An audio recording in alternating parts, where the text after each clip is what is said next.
For WAMC News, I'm Jim Levulis.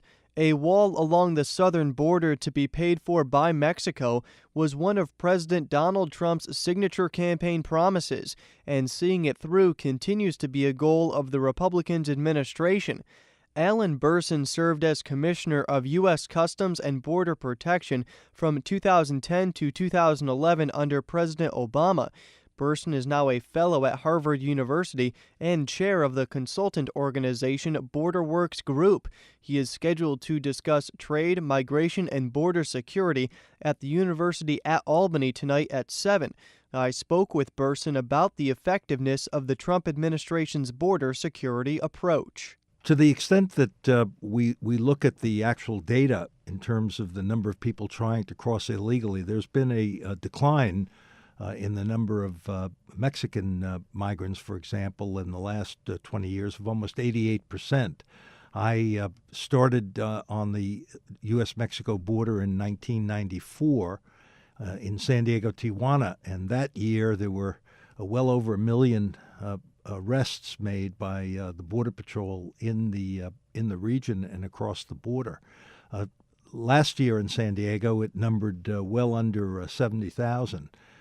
So that there's been a significant change because of what's transpired in terms of border security. The politics of migration, the politics of trade, are heated subjects and always have been in the United States. What I would say about the Trump administration is that it is moving to continue some policies that were in place. It's moving, frankly, to correct some holes that existed in those policies. The rhetoric of the president, while it's not the kind of rhetoric that I would employ, it actually has had a deterrent effect on people who are thinking about coming north from the Northern Triangle countries of Guatemala, Salvador, and Honduras. In fact, today, most migrants that are coming into the United States, even though the numbers are at the lowest level in almost 40 years, they're not coming from Mexico. They're actually coming from Central America, and we can explore the reasons for that. But yes, I think the president's policies have actually accelerated some very positive trends that had started in the George W. Bush administration, arguably even before that in the Clinton administration, and certainly in the Obama administration. With those facts in mind, if you were to give America's border security today a grade, what would that grade be? Recognizing that security and the state of security depends on an objective measurement, but also a subjective assessment by people who are making that. I can tell you that based on the data, there is greater security and safety and less illegal migration than we've seen in decades. At the same time, in the recent caravan is a good example of how you take a relatively small phenomenon, and yet it is susceptible to being blown out of proportion politically in terms of its amplification. But then it becomes hard to argue issues with people who say, look, for me, any illegal entry across the border or any smuggling of drugs across the border is unacceptable. That kind of zero tolerance attitude, which is the one that's typically adopted, or at least I think predicates much of what this president says about the border, may be exploitable politically, but it's simply not a realistic approach. This is not a question of sealing the border, not a question of having a absolute ban on people coming in and out of the country. It's about vetting people. It's about maintaining acceptable levels of security and doing it within the constraint of the resource base that you're given to accomplish it. So is a wall along the southern border as proposed by the Trump administration necessary? We have built over the last 25 years in this country 700 miles of fencing in urban areas, very high walls, and vehicle barriers out in the more remote sections of the border. And they have served the strategic and tactical needs of the Border Patrol very well in terms of preventing large trucks from driving across the border in remote areas, or having people cross into the city and get lost in urban areas.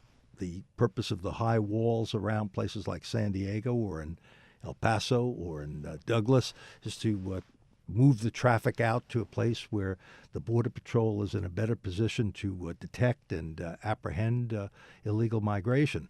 So the idea of a wall is, again, for me, the projection that we need to have a Great Wall of China that would actually keep out migrants is, again, for me, it's more a political metaphor than a actual realistic objective. And I think Congress's reluctance to fund it, and the people who live on the border, from Texas to California, you will hardly find either an elected official or a person who lives on the border who will subscribe to the idea that we ought to be building the kind of wall we have in San Diego, 5 miles from the ocean that's served the community very successfully.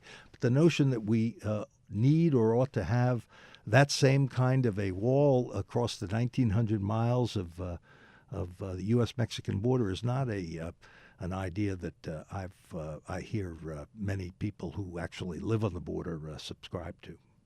Now, obviously, border protection is not just up to American officials. It has to, when we're talking about our northern and southern border, our neighbors, Mexico and Canada.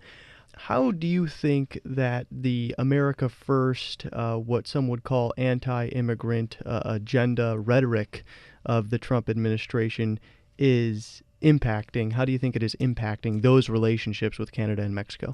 Well, it certainly hasn't helped in terms of continuing what has been an extraordinary expansion of cooperation and collaboration between the United States and Canada and the United States and Mexico, such that we have a level of relationships in law enforcement and national security that is unmatched in the world. The rhetoric, while it has tended to spur nationalistic responses, particularly in Mexico, but also in Canada, I think the facts on the ground, the relationships at the operational level, are going to prove stronger than that in terms of both the renegotiation of the North American Free Trade as well as the maintenance of a very close security relationship. We have developed relationships traditionally with our Canadian friends, neighbors, and allies, and in the last 20 years with similarly in Mexico that are, as I say, unmatched in the world. This is an asset of security, not only security along the borderline, but in terms of the perimeter of North America, that is something that should not be dealt with casually, because it's a primary element of America's national security. And I think, again, as in so much with the president and the administration, watch what he does rather than what he says. The rhetoric, which in some cases his unpredictability has proven to be a significant asset, but with your closest friends and neighbors, you don't want that kind of unpredictability quite as close to home as sometimes it's gotten.